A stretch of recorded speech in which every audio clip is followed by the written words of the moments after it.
اعلیٰ حضرت امام احمد رضا خان فاضل بریلوی رضی اللہ تعالیٰ عنہ نے اس روایت کو نقل فرمایا اور فرماتے ہیں سلمہ بن اکوع سے پوچھا گیا تمہیں خوف نہیں تھا، ڈر نہیں تھا؟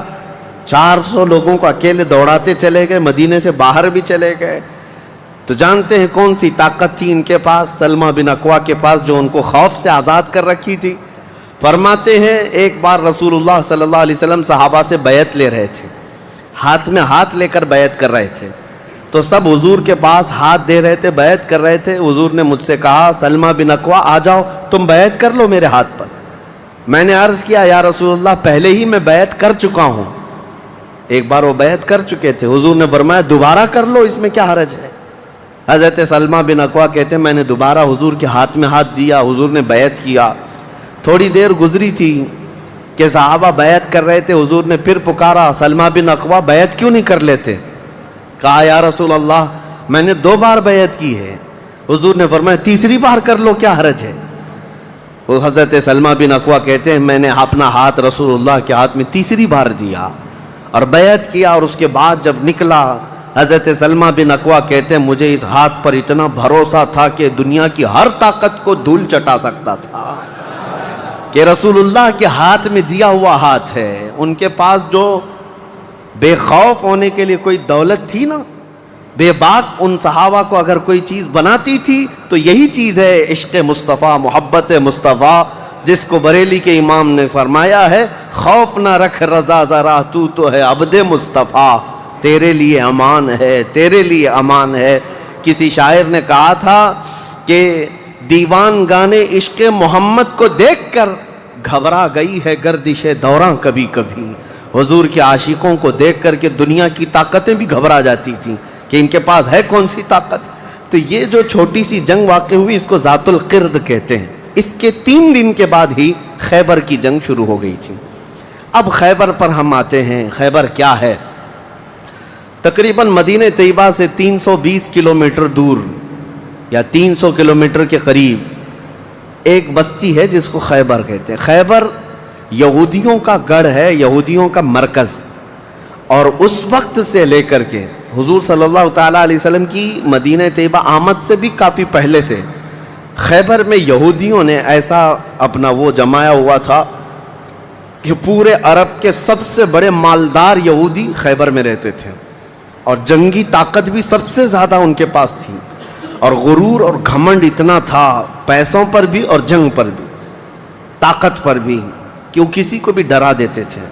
اور جب سے نبی پاک صلی اللہ علیہ وسلم مدینہ طیبہ آئے ان کی دشمنی اتنی بڑھ گئی تھی کہ آپ کو معلوم ہونا چاہیے کہ جو جنگ خندق ہوئی تھی اس کا واقعہ بھی میں نے تفصیل سے بتا دیا۔ مدینہ طیبہ جنگ خندق جس وجہ سے ہوئی اس کا سبب یہودی تھے۔ یہودیوں نے مکہ کے کافروں کو، مشرکوں کو، نجد کے کافروں کو سب کو جمع کیا تھا اور پانی کی طرح پیسہ بہایا تھا جنگ میں۔ 12,000 لوگوں کو رسول اللہ کے خلاف اکٹھا کیا تھا یہودیوں نے۔ یہ خیبر کے یہودی تھے، کیونکہ نبی پاک صلی اللہ تعالیٰ علیہ وسلم جب تشریف لائے تھے 2 قبیلے یہودیوں کے مدینے میں آباد تھے، بنو نذیر اور بنو قریظہ۔ آپ کو میں نے سیرت کے بیان میں یہ بھی بتا دیا تھا، اور یہ دونوں قبیلوں نے حضور صلی اللہ علیہ وسلم کے ساتھ غداری کی تھی، وعدہ خلافی کیا، معاہدہ جو تھا اس کو توڑ دیا۔ اس کی وجہ سے ان یہودیوں کو جو مدینے میں رہتے تھے جلا وطن کر دیا گیا تھا، نکال کر باہر کر دیا گیا۔ تو جتنے مدینے سے نکالے ہوئے یہودی تھے وہ سب خیبر میں جا کر جمع ہو گئے تھے۔ خیبر میں جا کر کے ان لوگوں نے اڈا بنا لیا تھا، اور ڈیلی ان کی صرف اور صرف یہی منصوبہ بندی ہوتی تھی کہ محمد صلی اللہ علیہ وسلم اور ان کے ساتھیوں کو کیسے مارا جائے، کیسے قتل کیا جائے۔ کوئی بھی دور دراز سے اگر چھوٹی سی دشمنی رکھتا تھا رسول اللہ سے تو یہ یہودی خیبر کے پورا کا پورا مال ان کے پاس بھیجتے اور ان کو کھڑا کرتے کہ تم جاؤ، ہم سپورٹ میں ہیں، ہم سپورٹ کریں گے۔ ساری جنگوں میں مشرکوں کا سپورٹ کرتے تھے۔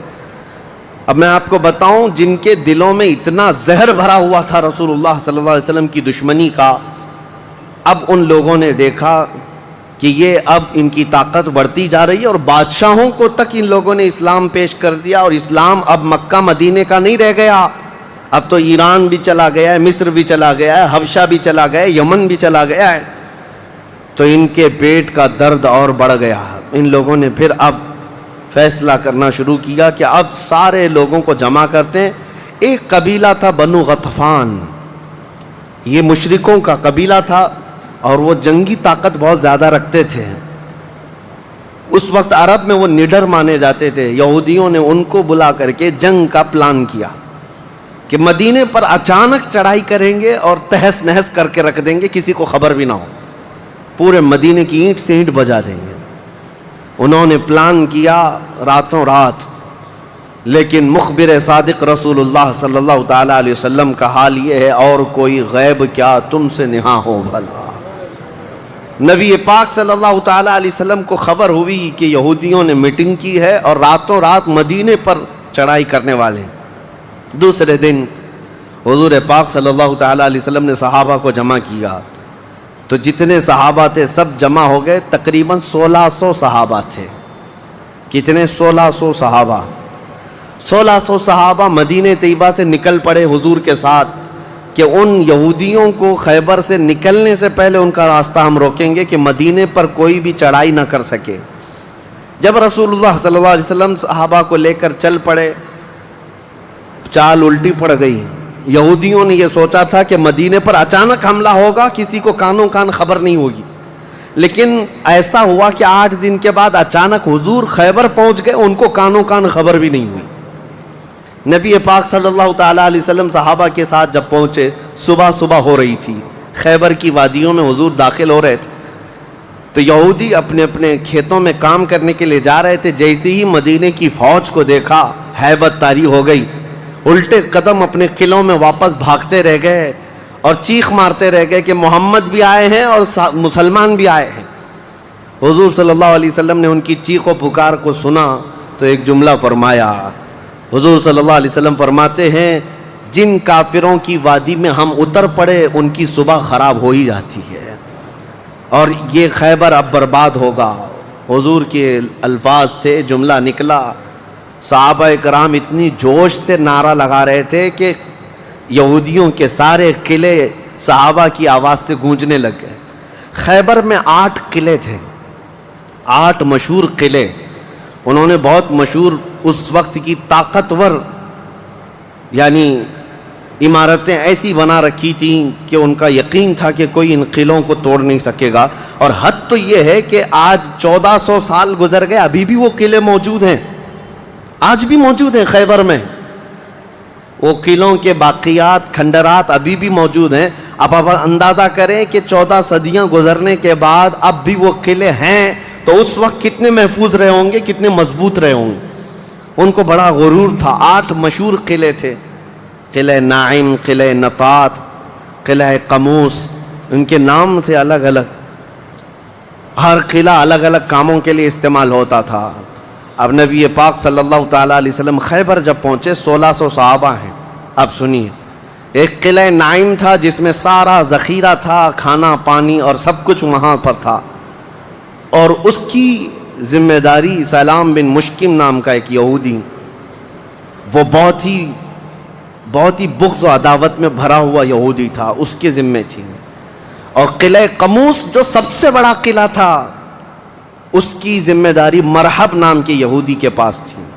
اور مرحب وہ شخص ہے جس کے بارے میں مشہور تھا کہ وہ 1000 لوگوں سے تنہا لڑ سکتا ہے. 1000 انسانوں کی طاقت تھی جس کے پاس، اس کا نام مرحب تھا. پورے خیبر کے یہودی اس سے ڈرتے تھے.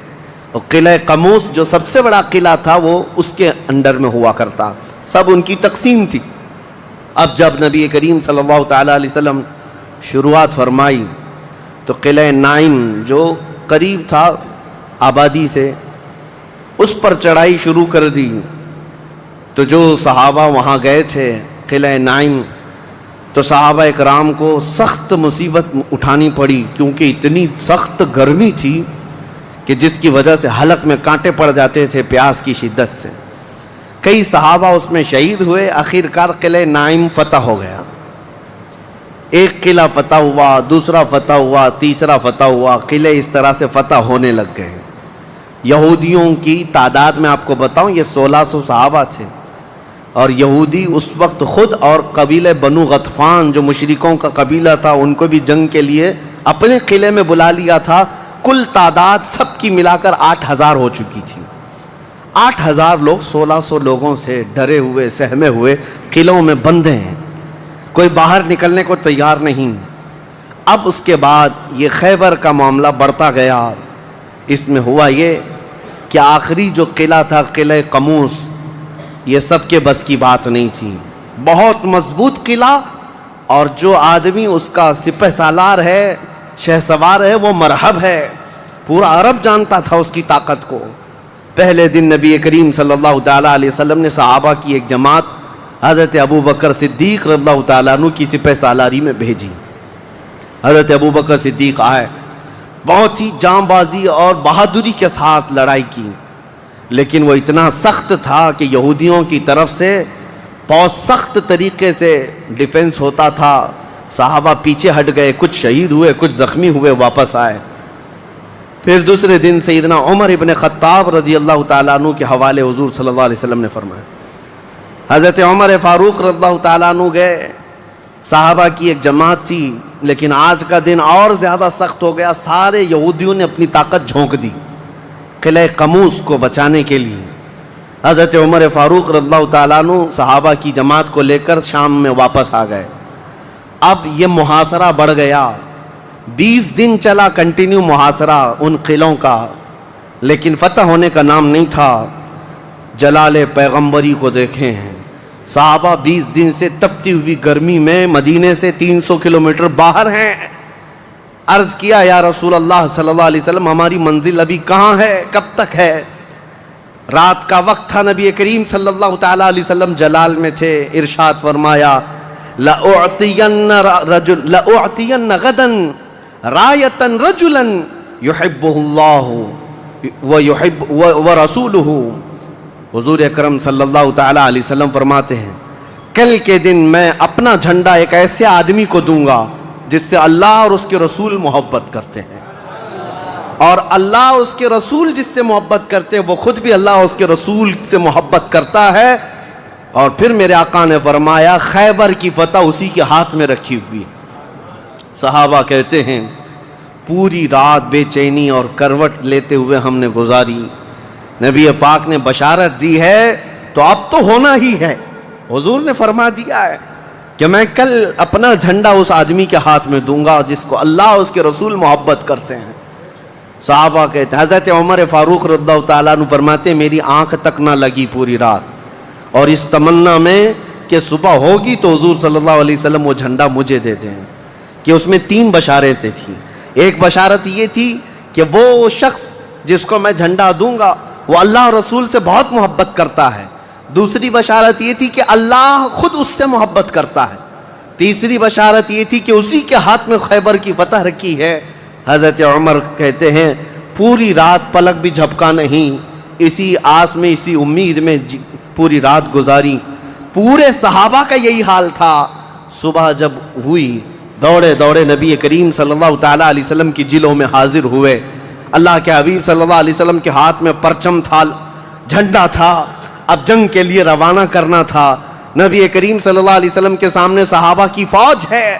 سارے صحابہ گردنیں اونچی کر کر کے دیکھ رہے ہیں, لیکن نبی پاک صلی اللہ تعالیٰ علیہ وسلم نے اس بھرے مجمع میں اعلان فرمایا علی کہاں ہے, علی کہاں ہے. اس مجمع میں حضرت علی نہیں ہیں.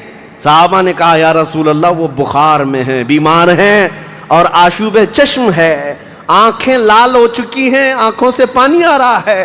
نبی کریم صلی اللہ علیہ وسلم نے فرمایا لاؤ, اسی حالت میں بلا لاؤ. صحابہ گئے, حضرت علی کو بلا لائے. بخار کی حالت میں ہیں, آنکھوں میں آشوب ہے, سرخی آ چکی ہے. نبی کریم صلی اللہ علیہ وسلم نے قریب بلایا, اپنا لعاب پاک نکال کر ان کی آنکھوں میں لگایا. حضرت علی فرماتے ہیں مجھے ایسا لگا کبھی آنکھوں میں کوئی مرض آیا ہی نہیں تھا, بخار بھی نہیں تھا. نبی کریم صلی اللہ تعالیٰ علیہ وسلم نے اپنے ہاتھ میں موجود پرچم حیدر کرار کے ہاتھ میں دیا, کہا جاؤ علی تمہارے ہاتھ میں اللہ نے فتح رکھی ہے. میرے عزیزو ایک بات میں آپ کو بتا دوں کہ یہ کیا معاملہ ہے. جب رسول کریم صلی اللہ تعالیٰ علیہ وسلم کو یہ معلوم ہے کہ حضرت علی کے ہاتھ میں ہی یہ جنگ فتح ہونی ہے تو پہلے دن کسی اور کو کیوں بھیجا, دوسرے دن اور صحابی کو بھیجا. یہ 20 دن کا محاصرہ کس بات کا تھا؟ یہ سارے معاملات کس لیے تھے؟ ایک بات یاد رکھیں، فتح اسلام کے حق میں ہے اور غالب اسلام ہو کر رہے گا، لیکن قدرت کا قانون یہ ہے، جیسے معراج میں بھی آپ کو معلوم ہے نمازیں تو 5 ہی ہونی تھی، لیکن 9 مرتبہ حضور صلی اللہ علیہ وسلم کو آنا جانا کیوں رکھا گیا؟ خدا کی قدرت کا قانون یہ ہے کہ پہلے اسباب کی طرف دیکھو، بعد میں اسباب کا خالق خود تمہارے لیے راستے پیدا فرمائے گا۔ جنگ تو فتح ہونی ہی ہے، لیکن تمہیں اسٹرگل کرنا پڑے گا، میدان میں مشکلیں اٹھانی پڑیں گی، بعد میں فتح تو تمہارے ہاتھ میں اللہ نے دی ہے۔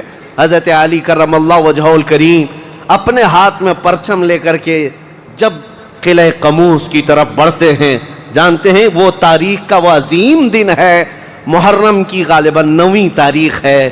میں نے شروع میں ہی کہا کہ یہ ایک تاریخ کا ایسا حصہ ہے جس سے ساری باتیں آگے کی فتوحات جڑی ہوئی ہیں۔ کیوں میں آپ کو بتاتا ہوں، حضرت علی جس انداز سے جا رہے تھے اس وقت لوگوں کے اندر ہیبت طاری تھی، صحابہ آپ کے ساتھ تھے۔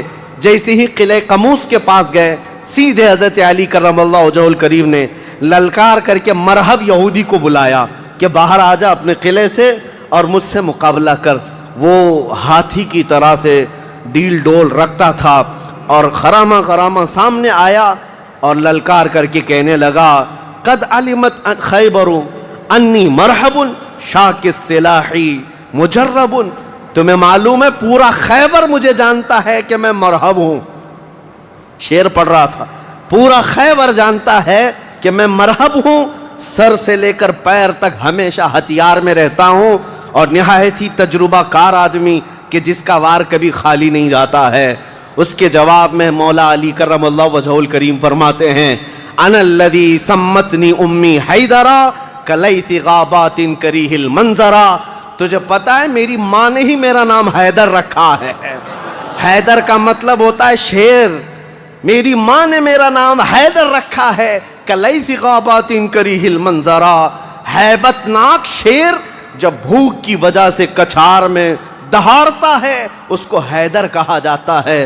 جب یہ رجزی اشعار کا تبادلہ ہو رہا تھا، وہ یہودی مرحب جو سر پر ٹوپی پہنتا تھا، ویسی ٹوپی لوہے کی کسی کے پاس تھی نہیں، جسم پر جو لوہے کا خود لباس ہوتا تھا ویسا لباس کسی کے پاس نہیں تھا۔ مقابلے میں وہ آیا اور اس نے حضرت علی کرم اللہ وجہہ الکریم پر بہت تیز وار کی، لیکن وار خالی گیا۔ حضرت علی کرم اللہ وجہہ الکریم پر کوئی وار نہیں آیا۔ پلٹ کر جب حیدر کرار نے وار ماری تو اس کی خود کو ٹوپی کو کاٹتا ہوا یہاں تک کہ اس کے جبڑوں تک حضرت علی کی تلوار آ گئی، اس کے دانتوں کو تک کاٹتی ہوئی آ گئی۔ اس کے بعد دوسرا وار بھی نہیں پڑا تھا کہ مرحب زمین پر ڈھیر ہو کر تڑپنے لگ گیا۔ اتنا ہی نہیں ہے کہ یہ منظر دیکھ کر کے جتنے یہودی تھے سب کے سب ٹوٹ پڑے۔ کس پر؟ حیدر کرار پر۔ اکیلے بطل جلیل ہیں، جس طرف سے آتے تھے صحابہ کہتے ہیں حضرت علی کی تلوار اس دن جو چمک رہی تھی ہمارے جسموں میں ہیبت طاری تھی، کبھی ادھر چمکتی ہے کبھی ادھر چمکتی ہے۔ آپ کو پتا ہے ایک لقب آپ کا کرار ہے۔ کرار کا مطلب کیا ہوتا ہے؟ پلٹ پلٹ کر کے حملہ کرنے والا، اور ایسا حملہ کرنے والا کہ سامنے والے کو سنبھلنے کا موقع بھی نہیں دیتا۔ حضرت علی کی تلوار نے اتنے وار کیے کہ یہودیوں کی صفیں درہم برہم ہو گئی۔ بعض تو لوگوں نے یہ سوچا کہ جان بچانے میں عافیت ہے، جب ہمارا سردار ڈھیر ہو کر تڑپ رہا ہے ہمیں اس سے مقابلے کی کیا تاو ہے۔ بڑھتے گئے حضرت علی، سیدھے قلعہ قموس جو تھا وہاں جا کر کے کھڑے ہو گئے تو یہودیوں میں ایک اعلان ہوا کہ اگر یہ علی بن ابی طالب قلعے کے اندر گھس گیا تو خیبر قیامت تک ہمارے ہاتھ میں نہیں آ سکتا، اپنی طاقت لگا دو۔ سارے یہودی ٹوٹ پڑے، جتنی فوجیں تھی ٹوٹ پڑی۔ جانتے ہیں حضرت علی اپنا ڈیفنس کیسا کر رہے تھے، اپنے بچاؤ کے لیے کیا کر رہے تھے؟ قلعہ قموس کے دروازے کو جو پھاٹک تھا ایک ہاتھ سے اکھاڑ دیا اور بائیں ہاتھ سے صرف دروازہ پکڑتے تھے، سیدھے ہاتھ سے تلوار سے حملہ کیا کرتے تھے۔ ایک ہاتھ میں دروازہ لے کر کے ڈیفنس کر رہے ہیں، ڈھال بنائے ہوئے ہیں، جہاں سے تیر آئے یا تلوار آئے اس دروازے سے آپ نے اپنے آپ کا ڈیفنس کیا ہے۔ صحابہ کہتے ہیں ہم دیکھتے رہے وہ دروازے کو ایسے اپنے ہاتھ میں نچا رہے تھے جیسے کوئی چھوٹا کھلونا اپنے ہاتھ میں نچایا جاتا ہے۔ حضرت علی کرم اللہ وجہہ الکریم نے اس قلعے کا پھاٹک توڑ دیا جس کو 20 دنوں سے صحابہ جا کر کے آ رہے تھے، توڑ نہ سکے تھے۔ پھر اس کے بعد جب جنگ ٹھنڈی ہوئی، بعض لوگ یہ کہتے ہیں کہ قلعے کا پھاٹک اٹھا کر کے پھینک دیا، پھینکا نہیں، پوری جنگ بھر حضرت علی اس دروازے کو پکڑ کر کے جنگ کرتے رہے اور قلعے کے اس دروازے کو اپنی ڈھال بنائے رہے۔ جب یہودی سرد پڑ گئے، ٹھنڈے پڑ گئے، تو اس قلعے کے دروازے کو آپ نے اٹھا کر پھینک دیا۔ صحابہ کہتے ہیں ہم بعد میں، چونکہ وہ راستے میں پڑا تھا، اٹھانے کے لیے گئے تو 40 صحابہ مل کر کے اس دروازے کو اٹھا نہ پا رہے تھے۔ جو تنہا حیدر کرار اتنی دیر تک اپنے ہاتھ میں لے کر کے لڑتے رہے۔ کون ہے یہ حیدر کرار؟ یہ وہی حیدر کرار ہے جب رسول اللہ صلی اللہ علیہ وسلم نے مکہ مکرمہ میں سب سے پہلے اسلام کی دعوت دی تھی تو مکہ والوں نے انکار کیا تھا۔ 9 سال کا ایک بچہ کھڑا ہوا تھا، کہا یا رسول اللہ میں آپ کے دین کی حمایت کروں گا۔ پتلی پتلی ٹانگیں تھی، کمزوری تھی۔ رسول اللہ نے اس 9 سال کے بچے کو دیکھا اور سینے سے لگایا اور بارگاہ رب العزت میں عرض کیا کہ مولا اس کی ٹانگوں میں اور اس کی بازوؤں میں تو طاقت عطا فرما۔ وہ 9 سال کا بچہ جب 25 سال کا ہو گیا تو فاتح خیبر بن کر کے نکلا، حیدر کرار بن کر کے نکلا۔ اسی لیے سچ کہا ہے جس نے کہا ہے شاہ مرداں شیر یزداں قوت پروردگار، لا فتح الا علی لا سیف الا ذوالفقار۔ یہ ہے جس کا مطلب یہ ہوتا ہے فارسی میں شاہ مرداں شیر یزداں، نوجوانوں کا اگر کوئی بادشاہ ہے تو وہ حیدر کرار ہے۔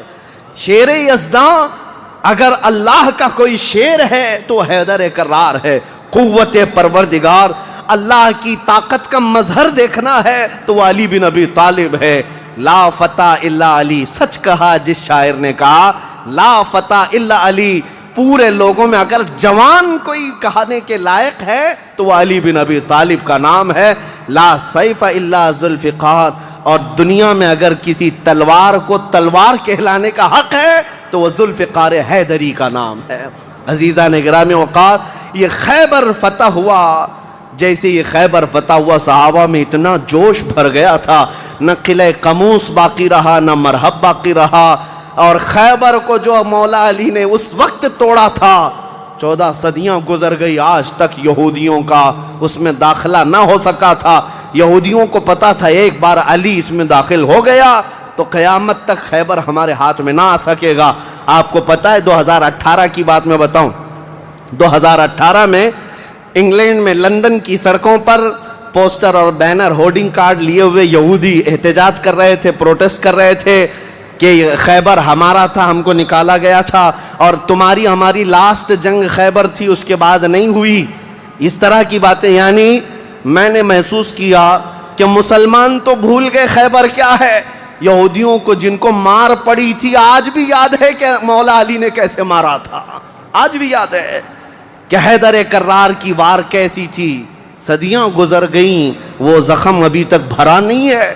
اسی لیے میرے عزیزو، آپ کو دیکھنا چاہیے کہ گریٹر اسرائیل کا نقشہ جو انہوں نے بنایا ہے، اسرائیل جو آج فلسطین کے حصے میں زبردستی قبضہ کیا ہوا ایک چھوٹا سا ملک، ناجائز قبضہ، انہوں نے جو اپنے خوابوں کا ایک نقشہ بنایا ہے کہ اسرائیل کہاں تک ہوگا، انٹرنیٹ پر دیکھیں گے تو آپ محسوس کریں گے انہوں نے گریٹر اسرائیل کا نقشہ جو بنایا اس میں خیبر بھی شامل کیا ہے کہ خیبر تک، مدینے کی وادیوں تک ان کو اسرائیل بنانا ہے۔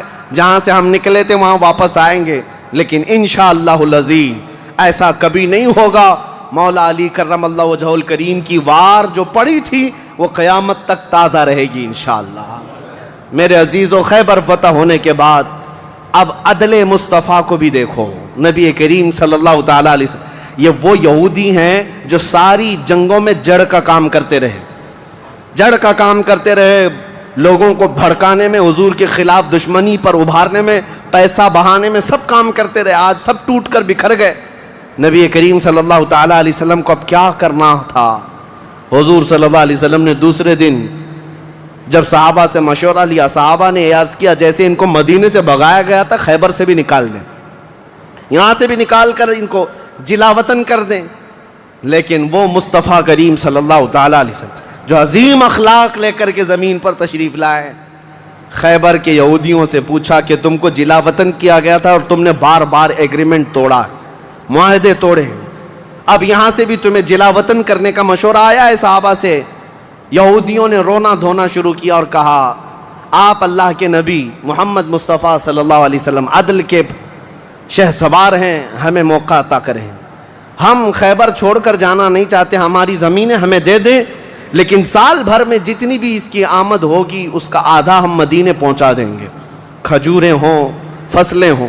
نبی کریم صلی اللہ تعالیٰ علیہ وسلم نے سب کو معاف کر دیا، خیبر ان کے حوالے کر دیا، اور پھر وہ آدھا حصہ مدینہ طیبہ ہر سال دینے کے لیے راضی ہو گئے، اور اس پر حضور صلی اللہ علیہ وسلم نے فیصلہ فرما لیا. اب اتنی بات نہیں، حضرت عبداللہ بن رواحہ رضی اللہ تعالیٰ عنہ ہر سال جب یہ خیبر آتے یا ایک دوسرے صحابی یہ آدھا حصہ لینے کے لیے آتے تھے تو پورے خیبر کے یہودی مال جمع کرتے، اس میں آدھا آدھا حضرت عبداللہ فرما دیتے، اور اس کے بعد یہ نہیں ہے کہ لے کر کے نکل جاتے، سارے یہودیوں کو جمع کرتے، کہا میں نے پورے مال کا آدھا آدھا کیا ہے، ان میں سے جو حصہ تمہیں پسند ہے وہ رکھ لو، باقی مدینے بھیج دو.